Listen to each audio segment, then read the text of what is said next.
Hello everyone, welcome back to my channel. After a long time we meet each other. बहुत दिनों के बाद आज हम मिल रहे हैं। तो जैसे कि हमने 11th के 3 चैप्टर्स कंप्लीट कर लिए थे ऑनलाइन स्टडीज़ में, बट 4th चैप्टर हमने कॉलेज में कंप्लीट किया था। आज से हम 5th चैप्टर स्टार्ट करने जा रहे हैं, ठीक है। और जो 5th चैप्टर है वो है स्ट्रेट लाइन। तो ये जो 5th चैप्टर है स्ट्रेट लाइन है 11 का, ये बेसिक पार्ट है 12th के लिए। तो मैं चाहती हूँ कि आप ये चैप्टर अच्छे से पढ़ लो, ठीक है। तो ये जो चैप्टर है स्ट्रेट लाइन, इसमें जो सबसे पहला हमारा टॉपिक है वो है लोकस, ठीक है। लोकस। अब ये लोकस लोकस मीन्स क्या होता है कि समझो बहुत सारे पॉइंट्स दिए हुए हैं ऐसे। These are the different points, okay. So अगर ये बहुत सारे पॉइंट्स दिए हैं, ये पॉइंट्स अगर कोई कंडीशन दी हुई है तो वो कंडीशन को अगर ये पॉइंट्स फॉलो करते हैं, ठीक है। अब ये पॉइंट्स ये कंडीशन को फॉलो करते हैं या फिर सेटिस्फाई करते हैं तो उसे कहते हैं लोकस, ठीक है। तो वो लोकस हो जाता है। तो ये हो गया लोकस हो गया, ठीक है। तो इस पे डिपेंडेंट कुछ एग्जांपल्स है वो हम देखने वाले हैं। कुछ ज़्यादा हार्ड नहीं है, ये चैप्टर काफ़ी इजी है। तो मैं चाहती हूँ कि आप अच्छे से पढ़ लो। तो अभी हम देखते हैं एक्सरसाइज 4.1 में का first example. Let's start question number 1 in exercise 5.1. So question number first is, if A points are 1, 3 and B points are 2, 1 are points, find the equation of locus. Find the equation of locus of point P such that PA is equal to PB, ठीक है। तो यहाँ पे हमको equation of locus find करना है। यहाँ पे ए और बी पॉइंट्स दिए हुए हैं, ठीक है। So find the equation of locus of point P. P means ये पी जो पॉइंट होता है लोकस में वो always P of X Y होता है। उस पी के कोऑर्डिनेट्स हमेशा एक्स वाई होंगे। पी के कोऑर्डिनेट्स हमेशा एक्स वाई होंगे।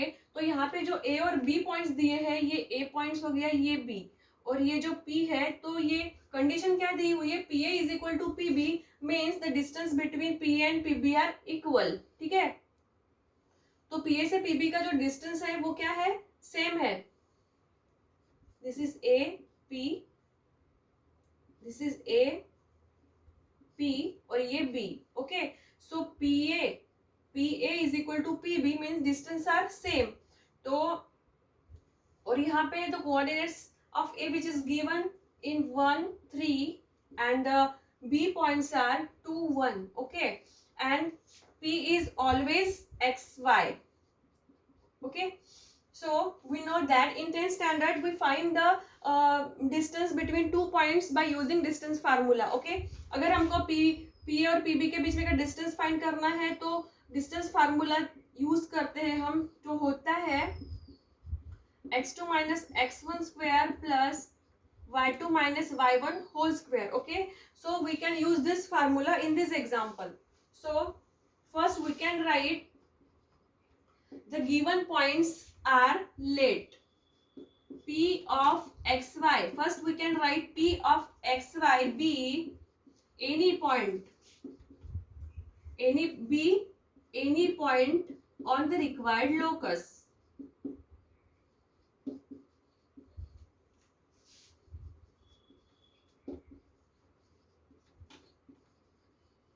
Let p of xy be any point on the required locus. ये स्टेटमेंट हर एग्जाम्पल में सेम रहेगा। As it is same statement हर एग्जाम्पल में आपको लिखना है कि p के जो कोऑर्डिनेट्स होते हैं वो एक्स वाई होते हैं।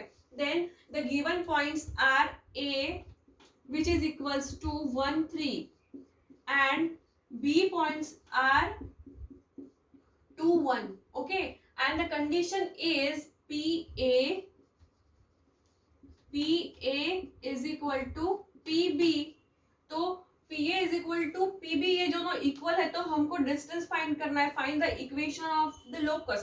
इक्वेशन ऑफ लोकस फाइंड करने के लिए हमको डिस्टेंस फार्मूला यूज करना होगा। सो द डिस्टेंस फार्मूला है अंडर रूट ऑफ, क्या क्या है यहाँ पे, PA के जो पॉइंट्स है, A पॉइंट्स क्या है 1 और 3। तो डिस्टेंस फार्मूला जो है ये x2 माइनस x1, तो ये x1 y1, ये x1 और ये y1 है, और ये x2 y2 है। तो क्या होगा, this is x minus x minus 1, यहाँ पे हम ऐसे भी लिख सकते हैं x2 की जगह x minus 1 whole square plus y minus 3 whole square is equal to under root of b points are 2, 1, so this is x minus 2 square plus y minus 1 square. Okay, अब नाउ स्क्वायरिंग बोथ साइड्स, दोनों side से squaring करते हैं तो ये जो under root है ये कैंसिल हो जाएगा. So this is x minus 1 square plus y minus 3 square is equal to x minus 2 square plus y minus 1 square. Okay, now here is x minus 1 square means here we can use the formula which is a plus b, a minus b whole square. देखो ये जो formula आप पहले से पढ़ते आ रहे हो which is a minus b whole square, the formula of a minus b whole square is a square minus twice ab plus b square. Okay, ये a minus B whole square का हो गया और a plus B whole square के लिए formula है a square plus twice A B plus B square. So we can use both the formulas in this example.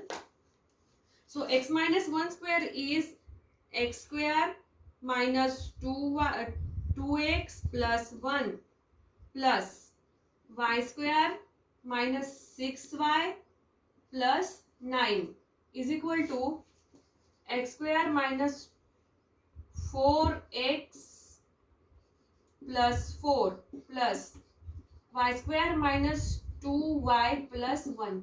Okay, now this is x square minus 2x plus 1 plus y square minus 6y plus 9 is equal to के इधर का अब यहाँ पे is equal to निकाल लेते तो ये माइनस हो जाएगा और जो माइनस है वो प्लस हो जाएंगे. Minus X square plus 4x minus 4 minus Y square plus 2y minus 1 equals to 0.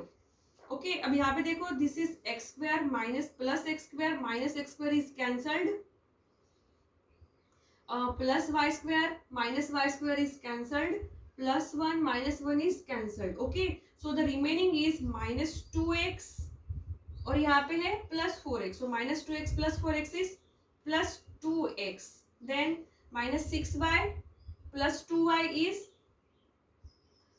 ये हो गया प्लस 4y. ठीक है, minus 6y minus plus minus तो ये हो गया प्लस 4y. देन यहाँ पे कांस्टेंट टर्म कौन से है? कांस्टेंट टर्म है 9 माइनस 4. ठीक है, 9 माइनस 4 हो गए 5 और तो यहाँ पे आ गया plus 5 equals to 0. So equation of locus क्या है हमारा? 2x plus 4y plus 5 is equal to 0. This is the equation of required locus. मतलब ये हमारा फाइनल आंसर है. This is the equation of required locus. ठीक है, तो इस तरह से आपको इक्वेशन ऑफ लोकस फाइंड करना था. हर एग्जांपल में आपको इक्वेशन ऑफ लोकस फाइंड करना होगा यहाँ पर और स्टेटमेंट आपका सेम आएगा. पी के कोऑर्डिनेट जो रहेंगे हमेशा एक्स वाई आएंगे और बाद में आपको जो कंडीशन दी हुई है उस तरह से आपको डिस्टेंस फार्मूला यूज करके उसका इक्वेशन ऑफ लोकस फाइंड करना है. आई होप कि आपको क्वेश्चन नंबर फर्स्ट समझ में आ गया. अगर आपको फर्स्ट समझ में आ गया तो आप बाकी के भी सॉल्व कर सकते हो. लेकिन नेक्स्ट हम देखते हैं second question. Now let's start question number second. Question number second भी सेम है वैसे ही. क्या है यहाँ पे ए एंड बी पॉइंट दिए हुए हैं. Find the equation of locus of point P which is equidistant from A and B. Equidistance means A से लेके बी का डिस्टेंस सेम है, मतलब A is equal to B है. ठीक है, सो इसको भी हम सेम वैसे उसी तरह से सॉल्व करते हैं. First we can write let में, जैसे कि मैंने कहा था कि ये स्टेटमेंट हर क्वेश्चन में सेम रहेगा. Let P of X Y be any point on the required locus. Let p of xy be any point on the required locus.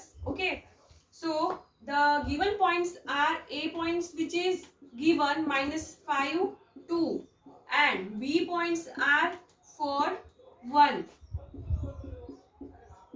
और कंडीशन क्या है? which is equidistant from a to b means a is equal to b. So by using distance formula again x minus एक यहाँ पे -5 है तो ये plus होगा यहाँ पे x minus plus X plus 5 whole square plus y minus 2 whole square is equal to under root of x minus 4 square plus y minus 1 square. Again on squaring both sides on squaring both sides, so x plus 5 whole square is, root cancel हो गया यहाँ पे, तो यहाँ पे remaining क्या रह गया, x plus 5 whole square plus y minus 2 square is equal to x minus 4 square plus y minus 1 square. So by using the formula a minus b whole square और a plus b whole square का. So next step is x square plus 10x plus 25 plus y square minus 4y plus 4 is equal to x square minus 8x plus 16 plus y square minus 2y plus 1. So this is x square plus 10x plus 25 plus y square minus 4y plus 4 minus x square plus 8x minus 16 minus y square plus 2y minus 1 equals to 0. Again x square cancelled, y square cancelled. Okay, so 10x plus 8x is 16x plus minus 4y plus 2y. Okay, minus 4y plus 2y is constant term कौन से यहाँ पे अभी, ये जो 10x और जो 8x थे, तो ये हो गया 18x हो गया. ठीक है, 16 नहीं 18x. देन y के टर्म कौन से है, माइनस 4y और यहाँ पे है plus 2y. So minus plus minus, तो ये हो गया 2y. ओके, और 25 कांस्टेंट टर्म है, 25 प्लस 4 29 और ये 25 प्लस 4 29 हो गया और ये माइनस 16. ठीक है, तो इसकी वैल्यू होती है